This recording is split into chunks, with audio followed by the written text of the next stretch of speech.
Okay, let's dive into this, because there is a massive industry blind spot we absolutely need to uncover today. Look, while the entire tech world has been practically glued to the heavyweight rivalry between GPT 5.5 and Claude Opus 4.7, Alibaba's Qwen team just quietly shipped an absolute powerhouse of a model family. We are talking about well over 100 open-weight models that have already racked up more than 40 million downloads. It's an incredible story of stealthy dominance. And by the end of this explainer, you're going to understand exactly why so many top-tier engineering teams are quietly making the switch. To really grasp why this matters, we just need to look at this one number. Qwen 3.5's flagship tier isn't just, a minor incremental update. It's delivering true frontier-class reasoning at a staggering 60% lower cost than its previous generation. And if that wasn't enough, it boasts decoding speeds that are literally 8 to 19 times faster. We're looking at a generational leap in efficiency here, one that fundamentally alters the math for deploying AI at scale. So here's our roadmap for today's explainer. 1. The quiet AI powerhouse. 2. Meet the Qwen family. 3. The hybrid architecture. 4. Performance and pricing. 5. Real-world use cases. And finally, 6. Limitations and our final verdict. Section 1. The quiet AI powerhouse. Let's start with the big picture. Why exactly is Qwen the hidden gem of 2026? Well, beyond the raw performance, it really comes down to freedom. The open-weight models in the Qwen family operate under the highly permissive Apache 2.0 license. Unlike some of the other big players out there that restrict multimodal use in the EU or cap how many monthly active users you can have, Qwen gives you zero multimodal restrictions and absolutely zero user count thresholds. It is, without a doubt, the cleanest, most unrestricted open source position in its entire class. Moving on to Section 2, meet the Qwen family. Now, to truly leverage Qwen, we kind of need to demystify their lineup. The family has evolved incredibly fast through 2025 and 2026, and honestly, the naming conventions can be a bit of a headache if you haven't been tracking them every single week. But once you see the actual progression, the whole strategy makes perfect sense. Let's walk through this timeline real quick. Back in April 2025, we got Qwen 3, right? That was the foundational generation, proving they could hit frontier-class reasoning at an open-source price point.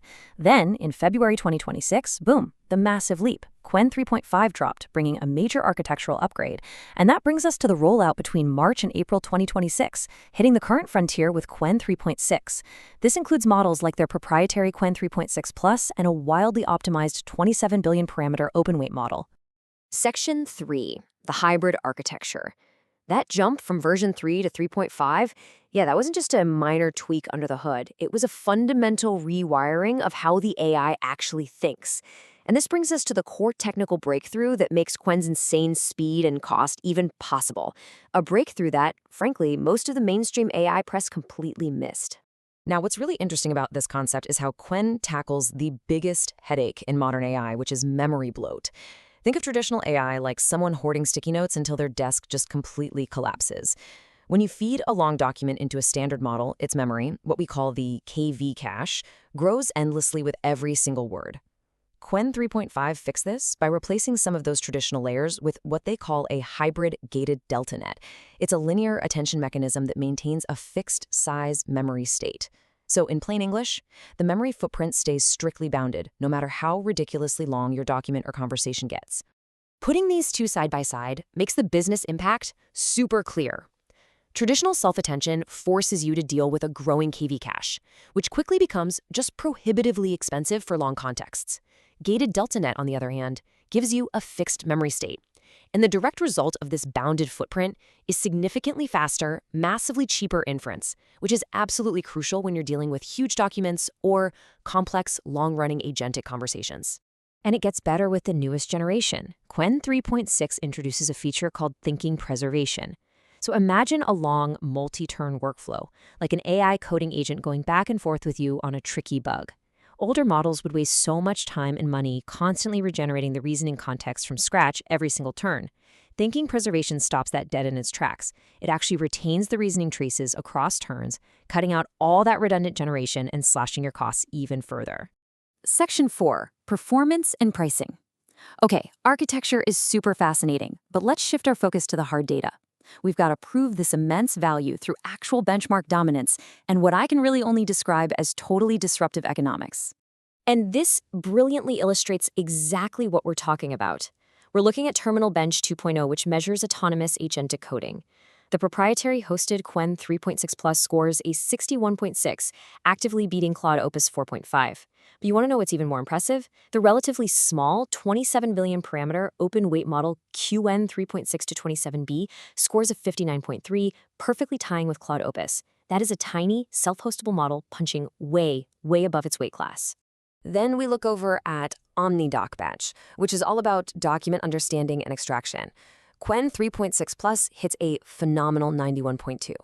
Honestly, this is one of the highest scores across the entire industry right now. If your business relies on parsing mountains of structured documents, we're talking financial reports, invoices, messy legal contracts, this number right here is your holy grail. So the crucial point is really the pricing economics. Just look at the output cost per 1 million tokens. Claude Opus 4.7 is sitting at $25. GPT 5.5 is $30. Meanwhile, Qwen 3.6 Plus hosted via Alibaba, $2.40. And if you go through Fireworks AI, it's just 90 cents. Qwen is delivering frontier-adjacent intelligence at roughly 10% of Claude Opus 4.7's output cost. The cost per task mathematics here are they're completely extraordinary. Section 5, Real-World Use Cases. With performance and numbers like that, the conversation completely shifts from, is it capable, to where do we deploy this immediately? Let's transition to practical applications and pinpoint exactly where developers and global enterprise IT leaders should be plugging this technology in today. Qwen absolutely dominates in 5 specific arenas. First up, multilingual global apps. Scoring a massive 73.0 on the Multif benchmark, it's practically unmatched for Asian and European languages. Second, massive scale document intelligence. Third, cost-disciplined engineering. That 27B model scores an incredible 77.2 on SWE-bench verified. Fourth is APAC deployments, leveraging those Singapore data endpoints. And finally, and this is a real game changer, agentic workflows. Qwen actually ships with a Claude API compatibility layer. That means if your team wants to migrate from Claude to save a ton of money, the engineering barrier is essentially zero. You literally just point your existing code at the new endpoint, and you're good to go. Section 6, Limitations and Final Verdict. Now, we definitely need to maintain a strictly analytical approach here. Every single technology has its trade-offs, right? And as we transition to exploring the operational risks, we have to take a sober, completely impartial look at this model's limitations to ensure you walk away with the full picture. So there are 4 key limitations we need to evaluate neutrally. First is leadership instability. Back in March 2026, we saw some key executive departures from the Qwen team, and that's an operational risk factor to monitor regarding their long-term open source commitment. Second, there's still a noticeable gap in complex repository-level coding when you compare it to true specialist models like DeepSeek V4 Pro. Third, the proprietary Qwen 3.6 Plus has limited third-party hosting right now. You're largely tied to either Alibaba or Fireworks AI. And finally, geopolitical data sovereignty. Western enterprises operating under strict compliance frameworks are going to need to carefully review their deployment configurations before jumping in. Bringing it all together, here is the exact profile of the ideal Qwen adopter. You should be deploying Qwen if you desperately need cost-efficient, frontier-class document intelligence at serious volume.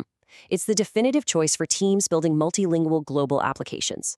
It's an absolute no-brainer if you're already operating on Alibaba Cloud, especially since they hand you 1 million free tokens per model just to prototype with. And of course, it's the go-to for teams requiring cleanly licensed, zero-restriction Apache 2.0 open-weight AI. But on the flip side, you should probably stick with alternatives if your daily workflow involves the absolute most complex, multi-file repository-level engineering tasks.